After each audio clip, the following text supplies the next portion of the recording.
Pablo Torre, Justin Tinsley, Sarah Spain, Woody Page. It's SEC Media Day, week, month, life, which means coaches talk. Vanderbilt football will be the best program in the country. Coaches get paid. But does it mean Kentucky quarterback Will Levis has to show us he drinks his coffee with mayo? Look at it curdling right here. Let's go around that horn. Tony, kids are wild, man. Look, Like, what about the kids? That's what Humanity. I thought it would be. And I like mayo. What about the kids? I do like mayo. That's just so much. NFL news of the day, and it's Corona Extra. Find the fine life. Live la vida más fina. Part of Happy Hour. news of the day from SEC Media Day, not involving mayonnaise. We'll get to that later. Georgia football and Kirby Smart, new 10-year deal worth $112.5 million. That's tops in college for average value per year for head coaches, more than Nick Saban. Woody, buy or sell? I'm buying it because he will have the highest salary for about 15 minutes before Saban gets a new deal and before a bunch of other coaches get new deals. But over 6 years, he's won 66 games. He's finally beaten Alabama in his fifth try, and he's done a great job there at Georgia, winning the first national championship in 41 years. It's the state of the world in college Sarah football. Spain.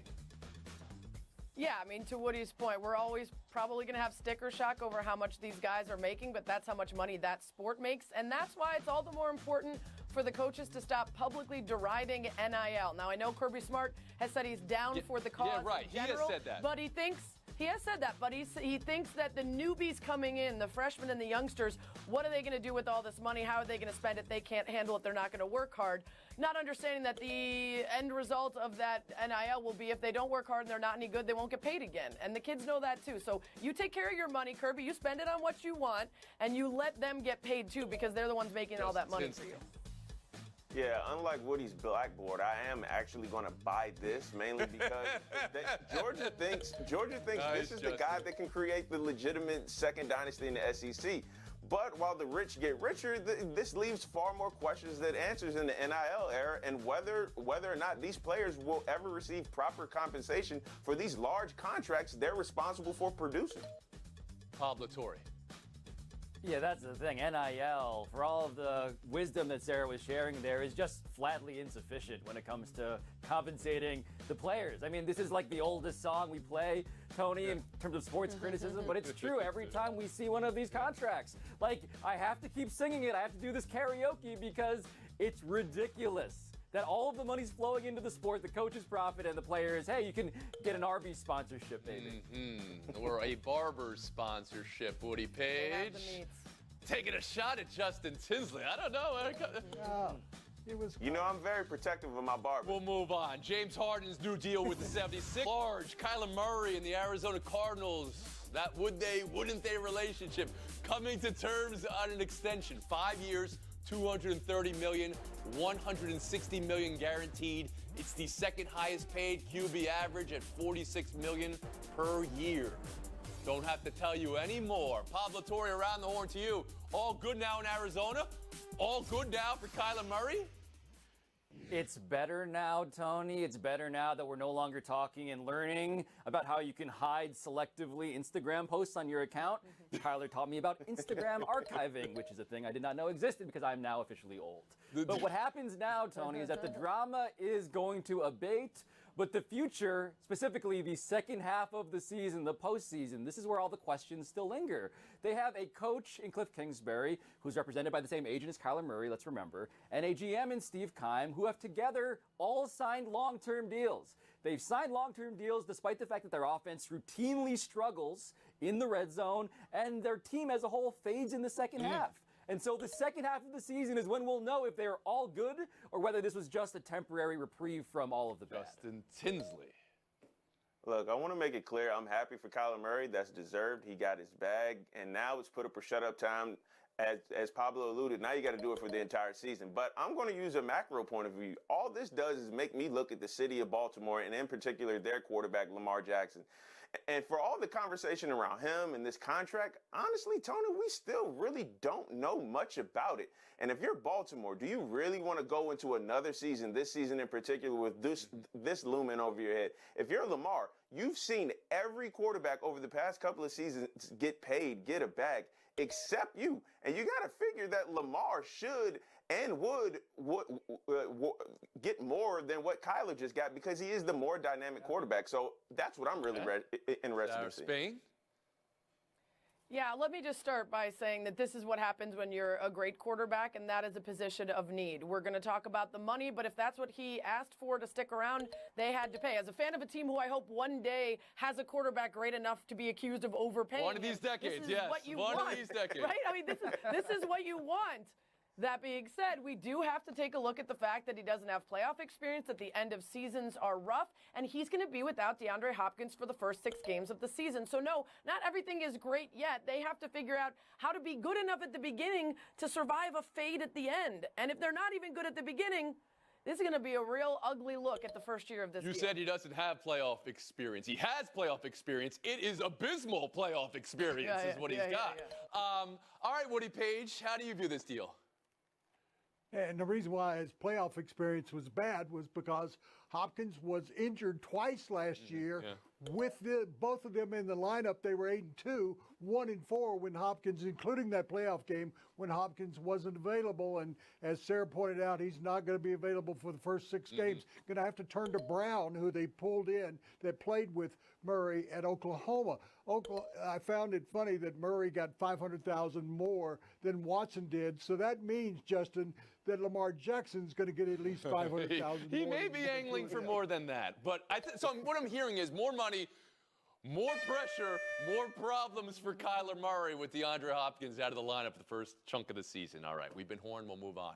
ESPYs last night, some great moments. You can talk about it, maybe your favorite after. But we start with Aaliyah Boston and how this network, ESPN, responded. It was Dawn Staley's post where we all first heard Boston, while nominated for Best College Athlete Women's Sports, was not invited to the ESPYs. Staley writing, not one person was able to see the uproar. There is definitely something wrong with the makeup of the room. And she's speaking about decision makers at ESPN and of the ESPYs. Boston posted this.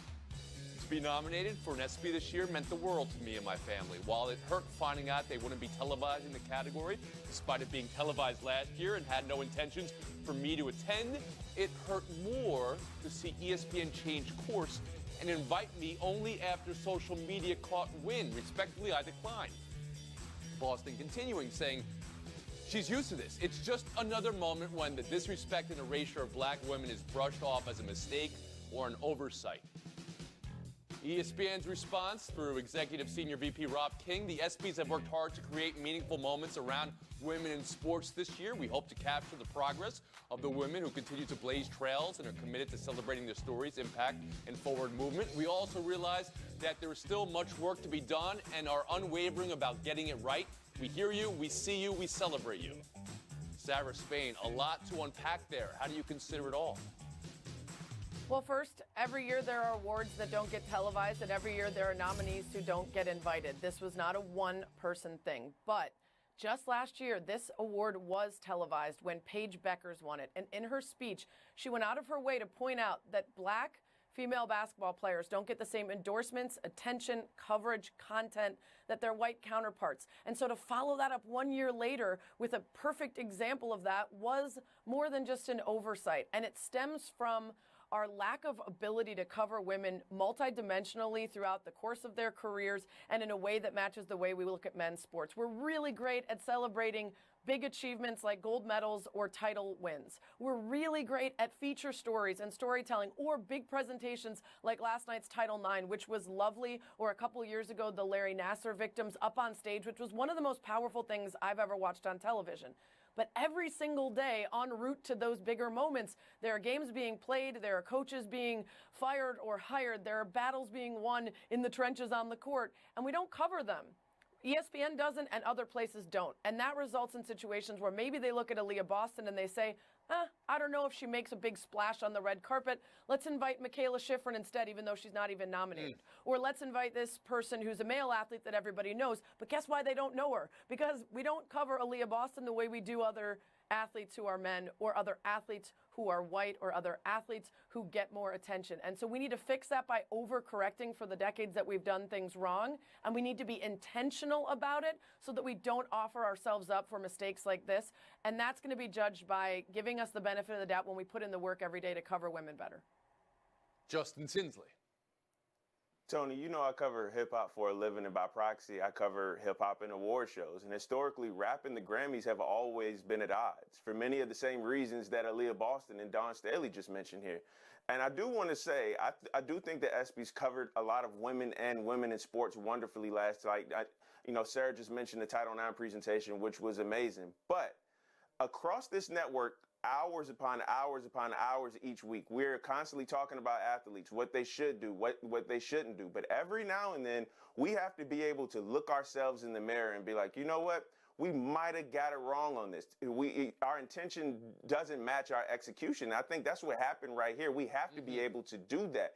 And I look at just where we are in society right now and what women are faced with. They are under brutal and constant attack. And I mean, I look at situations like Brittany Griner, the fallout from Roe versus Wade, the rise in violence against women. So all of these conversations matter when we're having this particular conversation right here. So when you're part of a marginalized group like Black women, every slight is going to cut with the force of 100 knives. And honestly, when you look at Aaliyah Boston, a lot of her dominance was on this very network, and she deserved to be there because she was one of the most dominant athletes in all of sports, men or women. Pablo Torre, again, I read from Senior Executive Vice President Rob King saying we're going to be unwavering about getting this right. Did they get it right with Aaliyah Boston this week? Now, Tony, this was a very preventable mistake, and it's also an ironic one because the whole point of even nominating her, right, having an awards show like this where you have a category like this, is to bring honor to her name, to celebrate her. Yes, exactly. And instead, for reasons that Justin and Sarah very adroitly pointed out, this came across like the opposite of a celebration for Aaliyah Boston. So the question I ask myself is it understandable that she feels that way? The answer to that is yes. And the second question is, could this have been all prevented? The answer to that is also yes. And Tony, yes, I think of the Oscars not airing like film editing as a category, right? But this is a special, particular category because the context here is this struggle for visibility, for attention, for who can be the face of your sport. If that is so much of the context and the journalism many of us are doing at this company, to not have one of those faces and those names there, invited, respected, included, it just backfires, which is why all of this is extra disappointing. So, Woody, hearing that, well, there was COVID restrictions to the number of seats inside, and they combined multiple award ceremonies with the humanitarian awards and all these other logistical things that you could be like, all right, I hear you, to understand that nominees were hurt not being invited. How do you hear Aaliyah Boston? Well, I appreciate what she said, what Sarah has followed up by saying. I've learned more as a person who not only is a white man, but a person who works at ESPN and a person who actually worked on two of the ESPN shows behind the curtain in the early years of the ESPYs. No, the network didn't get it right this week, but it has gotten so many other issues and aspects of it right over the years in terms of the money it's been raised in awareness for cancer, recognizing women in sports and rewarding them, going to areas that we don't normally recognize in minor sports. I think there have been so many advances made since the early days when I was working on the show, but we must listen to those who are out there, and I think Aaliyah and Sarah both have drawn us closer to maybe getting it more right in the future. That's well said, Woody, because it's recognizing what could be a mistake, what could be systemic. Because I think that's exactly what Aaliyah Boston is talking about here. I want to go back to you, Sarah Spain, for one thing. As we sat down, you mentioned another moment in the award show. Yeah. Megan Rapinoe, Katie Ledecky, Island Gu. These are all superstar female athletes, none of whose names were correctly pronounced. And I don't necessarily blame the presenters as much as I do, again, our larger lack of coverage that doesn't make them household names the way maybe they should be. And the attention and care to detail to make sure we get that right. I appreciate your thoughts on this. Justin, one thing you said really rings true for me as communicators. We lose control of our message the moment it leaves our lips. Our intentions may be one thing. How it's received by an audience, or received in this case by the nominees for this award, is a different thing. That's filtered through their own experiences, their own realities, which, if the people in the room haven't experienced that, as Dawn Staley was saying, well, then your intention in the end, as pure as it might be, might not matter. It's a miss for them as well. One last thing, ESPY Awards and those particular categories were voted on by fans, and that's how Jocelyn Alo came to win that award and the other awards of the night. Take a break here. Thank you for your time. Buy or sell on the other side. Around the Horn is presented by Sixers, $33 million for next year, and then he has a player option, so we get to do it all over again. Pablo, your account. What does this deal accomplish for the Sixers? Tony, it's meaningful because they got P.J. Tucker and Daniel House and DeAnthony Melton because of James Harden taking a pay cut. But the problem is, Sixers fans like myself would just rather James Harden be worth the max completely. Like, just be the guy who used to deserve a full max contract. That, to me, is the biggest deal with the Sixers. But can he be? I'm sensing no to the answer to that question. Woody Page, how about you? When I first heard it, he said, I'll take whatever's left over. I thought the guy was going to get $6-7 million, and he'd be happy with that. And then I see $68 million, and I went, really? Really? But he did help the team, and he will help the team as a facilitator. He's not an MVP candidate anymore. He's a guy that's just going to be a player on your team. So you think the next year could be better, though, in Philly, knowing his role a little bit more as the facilitator? Okay. It has more depth and a better team overall. Sarah? Yeah, this is fascinating to me. This is the first time in his career where it feels to me that he cares about how he's seen and what his legacy will be received as. Because if he doesn't play up to snuff, that next contract he gets will be even smaller. He could have just taken the most now while there's still the ability to tell people he's the guy. If he proves he's not anymore again this next season, the team will be better. And he might have more success overall, but he will probably earn less money in the next deal. And that's the fascinating part. We haven't seen this side of him yet. Yeah, and honestly, Sarah just mentioned cares. Like, I think he cares mainly because, James Harden knows this is his best chance to get a ring, and depending on how the season goes, it may be his last chance. Justin Tinsley and Woody Page. Uh-oh. The showdown has already been locked in now with the trash talk on the chalkboard. Sarah Spain, thank you for your time today. Pablo, you walked into a tough one. All right, take a little bit off the sides, Woody. Justin? Go down there. Come back to beat the Storm last night, and in doing so, clinched a playoff spot. All-Star break was last week. Playoff spot clinched by the champs this week. Woody, what's the takeaway? Well, the takeaway is the sky's the limit for the Sky. If they won last year and they can repeat, it would be nothing but blue skies. I think they have the team to do it. Okay. Yeah, let me give Woody a fade here, although I know he doesn't know what that is. They're the defending national champions. It's title or bust. And if Candace Parker can get back-to-back titles on her way out the league, then that makes the GOAT conversation that much more interesting.